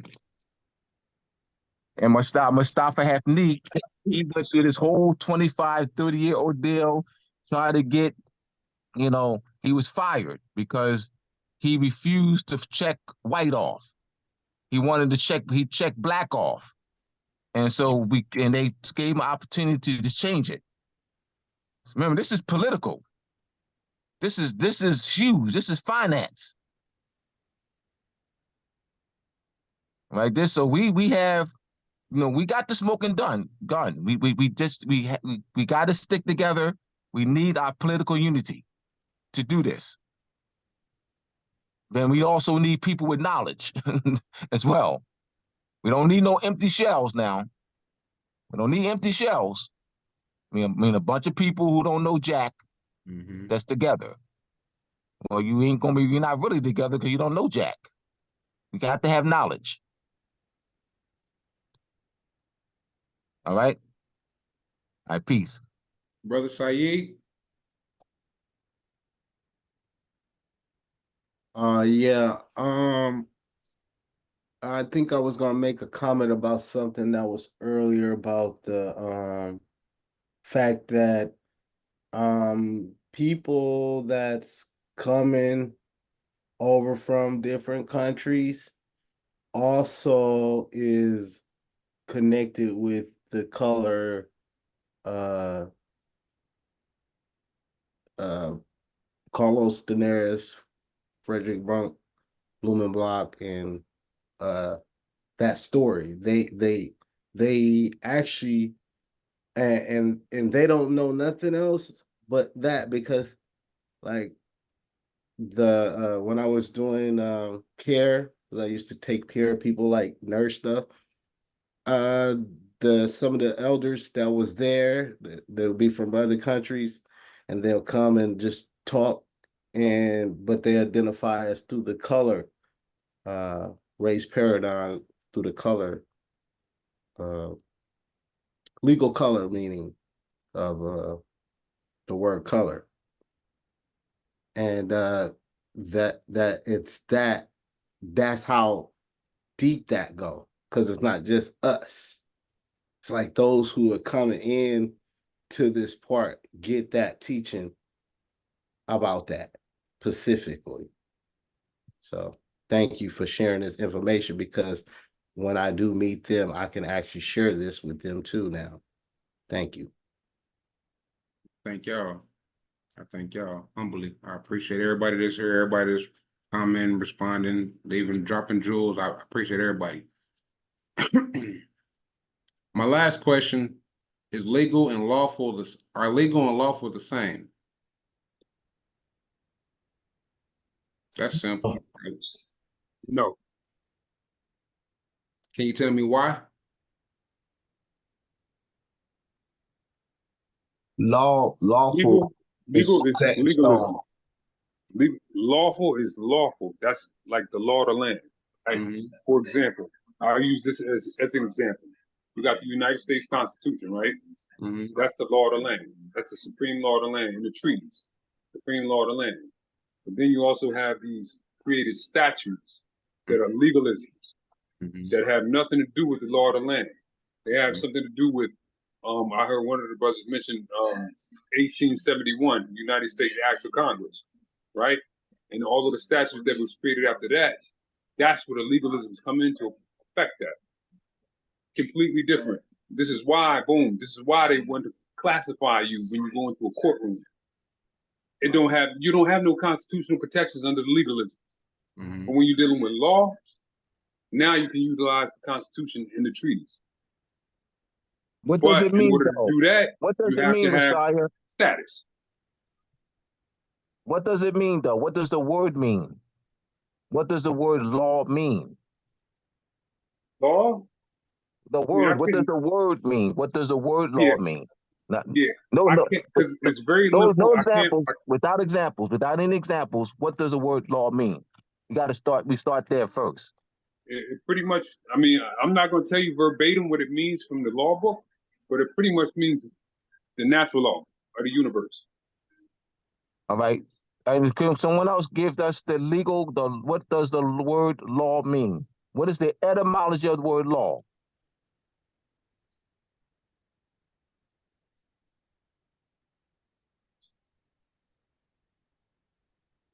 Comes from Lexus in the Latin.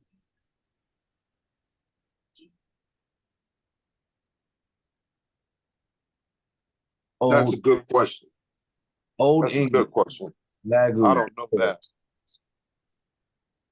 Ordinance, rule prescribed by authority, regulation. The etymology of the word law. The etymology of the word law.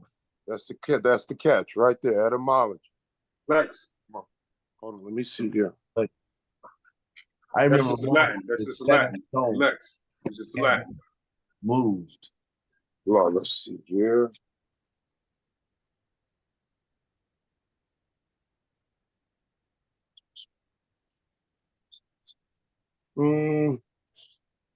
Legum, to lay down. Lay down. Lie down, to put, or lay, to lie down. So that which is laid down, that which is fixed, fixed. immovable. Yeah, it's that right which on is the end. fixed, Yeah. Yes. Something that is laid down, which is fixed or set. Right, exactly. Concrete. Set. Yeah, so we want to start there with our understanding.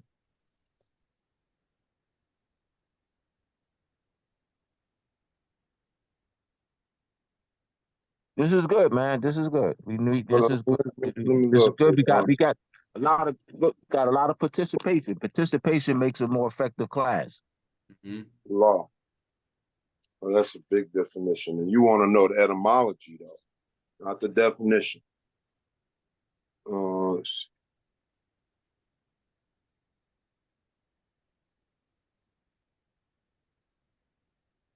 He just gave it. It's something laid down or fixed. Amanda gave that. Yep. Yeah, she just gave it. But do we have any more questions? Anybody want to add any more comments? Anything before we go? It says here, just elaborate on that, because that was the first sentence. It says a rule or method according to which phenomena or actions coexist or follow each other. That which must be obeyed and followed by citizens, subjects to sanctions or legal consequences. A law. That's not the etymology, though. No, that's just. You want to start with the etymology because that gives you a foundation of understanding. So you know that it's fixed. That which is laid down, that's fixed, means if it's fixed, it's immovable.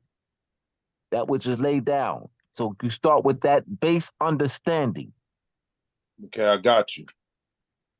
Words must have a fixed, historical, ascertainable meaning.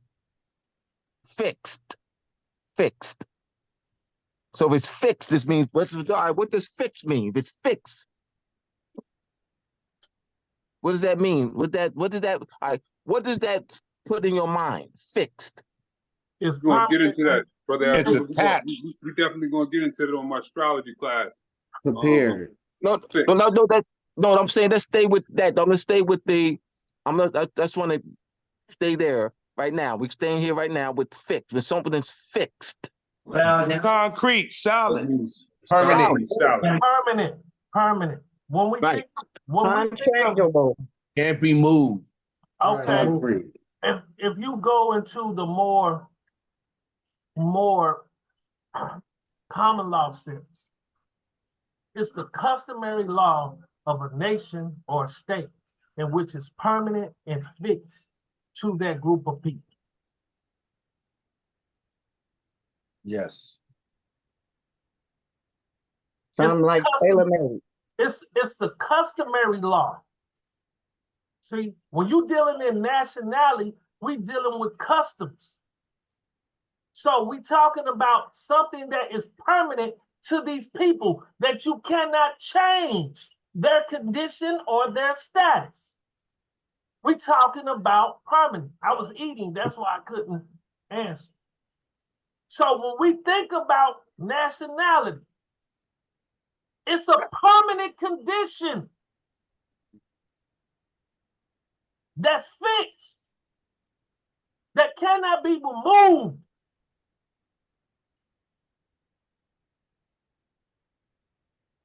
Because it's custom to you.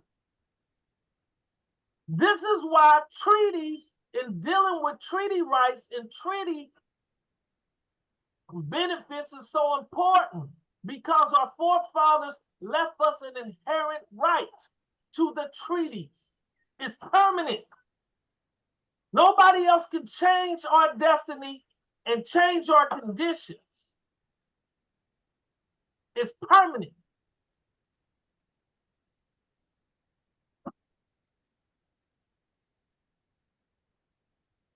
So Islam.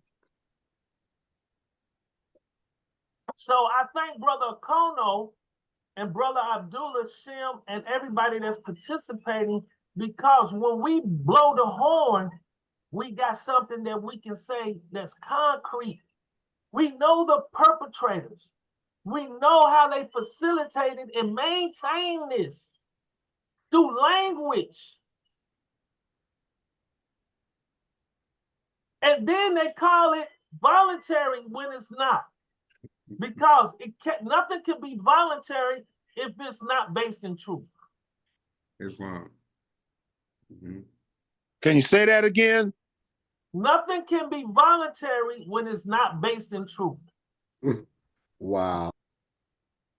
Indeed, facts. Sister Bacola? Islam. Yeah, just a couple insights.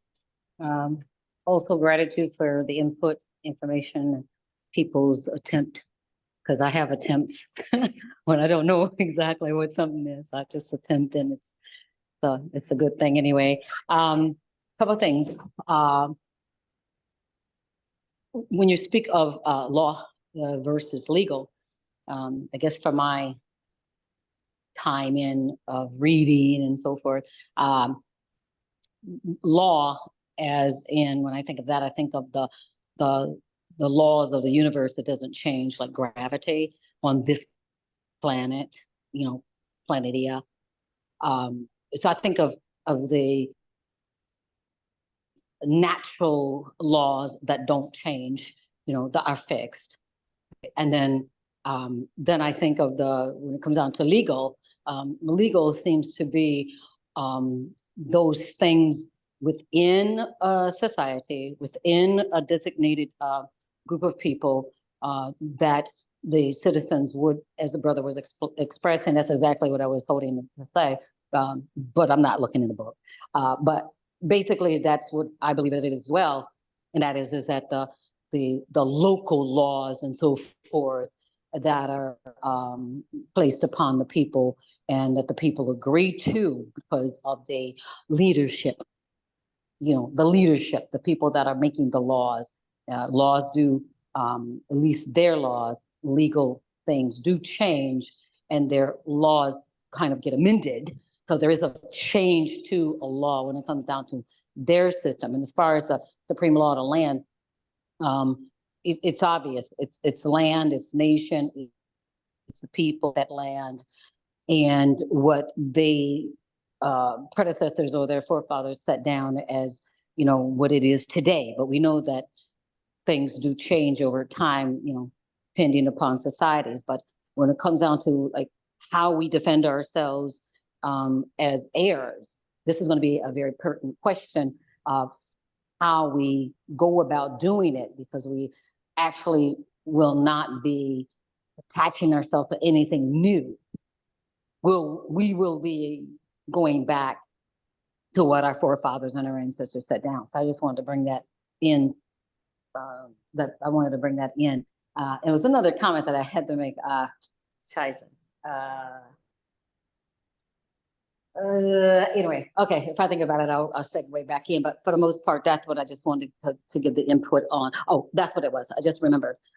When it comes down to nationality, the brother was reading that your nationality, your nation states, your nationality, and your status. Your status is your state of being, but also your status is your standing at law. And that law, when you compare it to other nations, that is your standing at law internationally.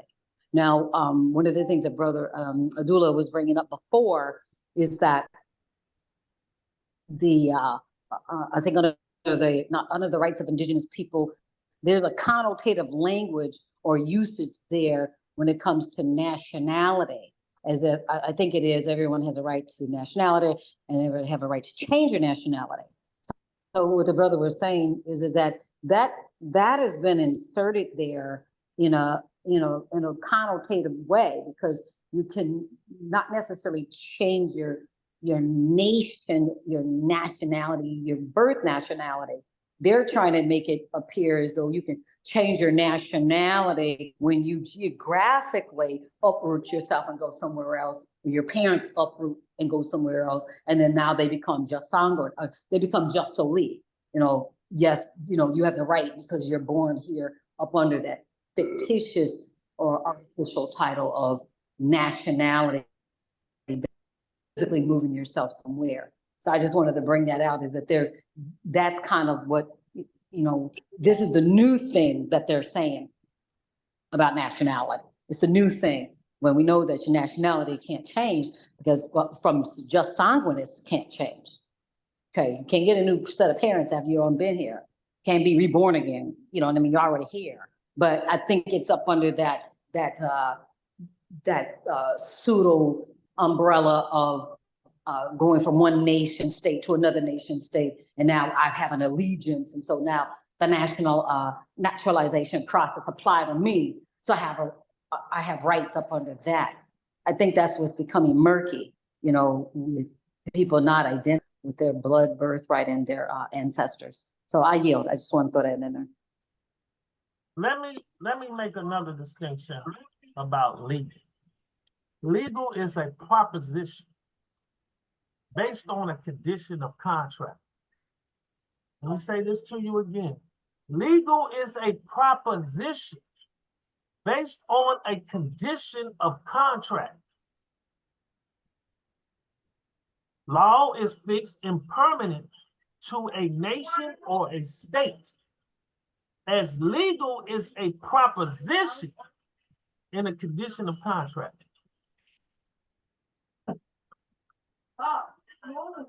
Yeah, sure. I can. Can you elaborate on that? The legal, the condition to pertain to a condition of contract. Can you elaborate on that? Okay, hold on. Don't make her cry. So, anytime when we talking about a legal fiction, as we talking about something, right? It's a proposition. Somebody like it's a negotiation. So I say, Abdullah, I want to sell you my car, right? And you will have the legal title. So I have to write a condition, a proposition here with a contract with the terms and conditions for the sale. That's a legal transaction. Based on a proposition, I gave him a proposition for the sale of my vehicle to him for his ownership, and the terms or conditions is embedded into the contract, giving him legal rights to the vehicle. Do that make sense, family? Mm-hmm. So when we understand what legal in the law is, now we can better make a legal argument or a lawful argument, because we're dealing with rights of human. We're talking about, these are war crimes. This is genocide. This is an extinction of a group of people who had rights conferred by law under treaty law that was permanent and fixed based in the substantive language that was written in the contract. They cannot then put you in a condition to make you now try to validate who you are. Because your consanguinity, you have land, that's just like someone is the heir to the throne. You cannot make him take his nationality or take his consanguinity to not make him an heir. It was passed down to him by blood right. So to do anything that to change it is unnatural, that would be based in fraud. Because you're trying to subjugate his right of heirship to the throne based on his consanguinity. He has an inherent right. So we need to understand when we're talking about law and legal. Legal is something that is a proposition in a condition of contract, while law is dealing with a permanent or a fixed nature based on the customary beliefs within that nation. Within that system, it's based in that system of law that these people been doing for thousands of years, customary law. Now somebody came in and stripped us of our ability, so now they can say, oh, you ain't got a nationality, so you are a subject, you are subjugated, you are a permanent slave, you're in a permanent condition of servitude. And now they telling you that it's violent, that everything you're doing is voluntary, but everything they do is based on a lie.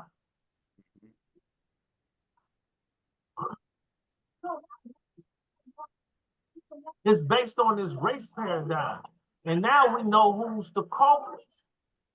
All we got to prove is United States help maintain this and continue to use this so that they can thrive. To separate the people from the land, to separate the people from treaty, to separate the people from their lawful existence. Not legal, lawful existence.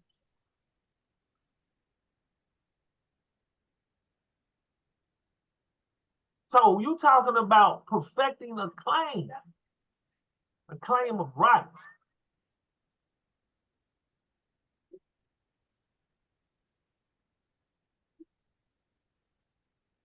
So when you think about law, just understand, like they said, it's a permanent and fixed nature. Dealing with nationality. It's custom to these people. So it's very important for you to understand that when we're talking about legal, it's a proposition of law based on a condition of contract. Two nations can make a contract. And they can have now they can have legal standing. But the customary law is within the two nations is permanent and fixed. So even though I might have a legal right to be here, I shouldn't have a lawful right to take the land. Because under our custom law, land cannot be transferred. It has to stay within the nation. And somebody's saying that that's why they had to do the things they do so they can say, oh, we have a right to the land. They abandoned their estate. These people don't have that. We don't know who these people are. Oh, you came from Africa. So now they can say, based on the operation of law, through the legal condition, oh, we got these contracts in place and these people identify with this black, Negro, and color. So now they got legal standing. You see how the law works? When you don't know how to litigate, you don't understand how to put the framework together to have a legal or a lawful standing. What are you standing on when we talk about status? What are you talking about? Legal rights. What are you talking about? So we must put the proper context to everything so that when you talk about the etymology of the sense of the word versus someone constructive language, that they created a term that fit their agenda.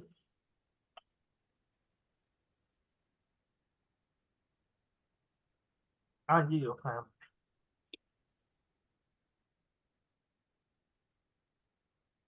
Anybody else like that? Go ahead. Yeah, really quickly. Yeah, just as brother was talking, it triggered me to remember something a couple of years ago where this was the issue was being discussed about Trump going to jail. And Trump was doing an interview and he was very adamant about if you want to send me to jail. I don't remember every word that he said, but for the most part, it was, you want to send me to jail? All I got to do is tell Africa to go back to the name. And then it stopped there. And then it came back in. And it just dawned, I was like, I pondered on it for a minute. And then it dawned on me, wait a second. Like he's talking about unleashing something, all I have to do is tell Africa to go back to the name and then it cut. And so I realized that we are standing on treaty and who our forefathers were in those treaties. And it just dawned on me that that's could very likely be what he was saying. Go back to the names that's in the treaty. Go back to the names that was being used. Go back to your ancestors' names, which is your identity. So anyway, I yield. I just want to throw that out there. And I when I got that, I actually sent it maybe to like 8 different people so that they would listen to it because I know what I heard, and then I kind of filled in the gap. But still, I don't think I was off track when it comes down to the truth of it is that, you are what your forefathers were. You are what your forefathers were. Islam. Islam. This brother Kenneth. Would this recording be can we listen to this? Because I gotta, me, I gotta listen to this about 9, 10 times. Yeah, I'll be putting it on my YouTube channel. What's today? Friday, Thursday. It'll go up this Saturday. It'll go up this Saturday on my YouTube channel. The Helping Our People Elevate Study Hope channel. What's the name of the channel again, brother? It's all one word, but it's Helping Our People Elevate. Yeah, then I'll share it to mine and Telegram, and if I can be able to share, we'll make sure everybody gets it. Yes. Good. Thank you. Gratitude. Did I answer the question, Abdullah? Man, you did a Hank Aaron. Out the park, yeah. Yeah, that was a really great explanation, King. Thank you, Amanda. And so, yeah, I look forward to seeing everybody that's part of the committee this weekend. No, it's next weekend. Next weekend. Yeah. Yeah, this weekend is my daughter's birthday.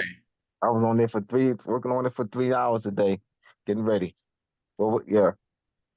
Messiah will be Moorish Monday. Messiah will be teaching on Moorish Monday. Messiah, you still with us? Yes, sir. All right. So just give us a little taste, Messiah. It'll be Moorish Monday at 7 o'clock. Yes, sir. He'll be every third Monday of the month. Every third Monday of the month, Moorish Monday. Indeed. I look forward to catching it. We will be doing this Monday, we're just gonna be doing the basics on astrology. Then, the next course, we're gonna do a little bit advancement in astrology. And then we're gonna go a little further than that in astrology because that's our science. That's our science. That's what governs. A combination of astrology and astronomy is what governs. Just going back to the word law itself, law comes from nature. As it's been put in the Declaration of Independence, God's law and nature's law, right? That's that law that's unchangeable. You can't change gravity unless you can stop the earth from spinning. Unless you can stop the earth from moving. You can't change gravity. That's natural law.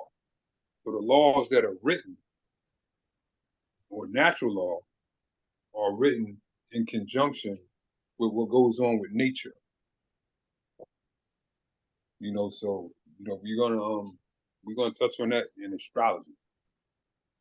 And I don't want to get into it today, but on Monday we're gonna go over the basics of astrology, because that's something that I feel as though we all should know as Moors. I can tell you the Europeans, they know it.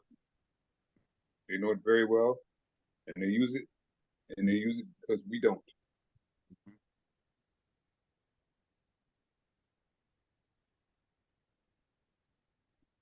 Akono? Indeed. Again, I thank y'all. This video will be out this Saturday. It will be shared, so you all will get it. Share it with your friends, your partners. Like, subscribe to the channel. Help me promote the channel. The book 1684 to present: How Race and Color Became People will be coming out soon. Soon meaning by spring or summer next year. But it's gonna be coming, and my cover will be coming here real soon. Y'all will be seeing it in presentations. But I can't wait to read it, brother. yeah, I can't wait to get it in order for everybody, you know what I mean, and get that book going and help elevate the minds of the people. Islam, Akono. Uh-huh. I wanted to say something real quick. Peace, brother, as well. Peace.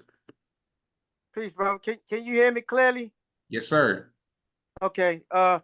Just last night, on a Hummel, like late night, I came across a show, right? On YouTube, right?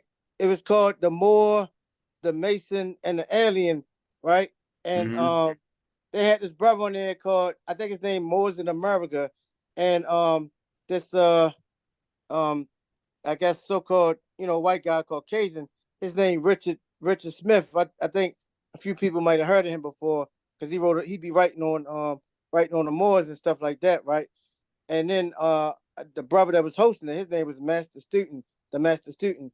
So the show was about they was talking about a few things, but the the European or whatever, he started talking about how you know they was basically the custodians, whether it be George Bush or whoever, whatever families that's been running things or whatever, and that they know that they know who they are. We already know they know who they are, but I'm saying he was talking about how right now, things are starting to change, and it's going to be a hard change. It's going to be a lot of them, the regular ones that don't know anything about any of this, going to be having heart attacks and stuff like that. But I was just tripping off the show, and I tried to go in the comment section and get ask him could I have somebody's email address, because the brother Moore's in America. I don't know him. I've never seen him before, but I ain't want to, I wanted to try to reach out to him or something like that. But it was just, I don't know, it was all right. It was only like an hour show or whatever, but it just, it was just interesting to say the least. But the dude Richard Smith, I knew about him for like probably 10 years. He did a whole bunch of stuff. He always talking about the Moors, Atlantis, and all that type of stuff and all that. But he be, I give it to him. He be talking to the Europeans, and he be like breaking it down and explaining to them the stuff that if they heard it from us, they wouldn't accept it. But coming from them, huh?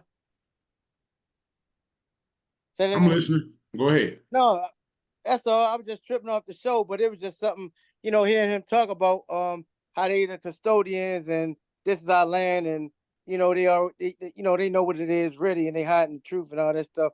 They hear him, just admit the truth like that. But he been doing it for a while, but I hadn't heard nothing from him for a while. This is the first time I seen him out there in a while. So I guess maybe that's like a new book he got, The Moor, the Mason, and the Alien. But that was the title of the show. I don't know if that's the name of some new book he got. But either way, I was just tripping off of it. So I just wanted to say something because I seen it. So, Peace. Can Indeed, check it out. Can I come back on that real quick? Yeah, go ahead. Just real quick. Now me, I initially, when it came to masonry, I came to the ancient free Moorish rite, and I also went through what we would consider traditional Masonic degrees, which is the York Rite, Scottish Rite.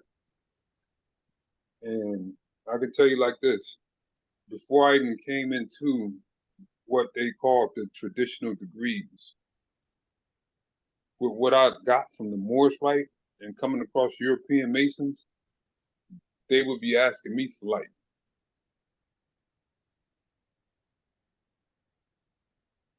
And I yield right there. Well, again, I appreciate everyone. I look forward to hearing your lesson Monday, on Moorish Monday, brother. And I'll be having part 8 coming in 2 Thursdays from now. I'll see everybody in the committee next Saturday. And so thank y'all again. Peace and love. Have a great night, everybody. Peace and love. Take care, everyone. Peace and love. Peace and love. Appreciate you, brother Akono. I thank y'all. Peace. Peace and love. Thank you. Peace and love. Peace, Abdullah. Peace and love. Yeah. Peace, everyone. All right. This was great. Peace and love. Peace and love.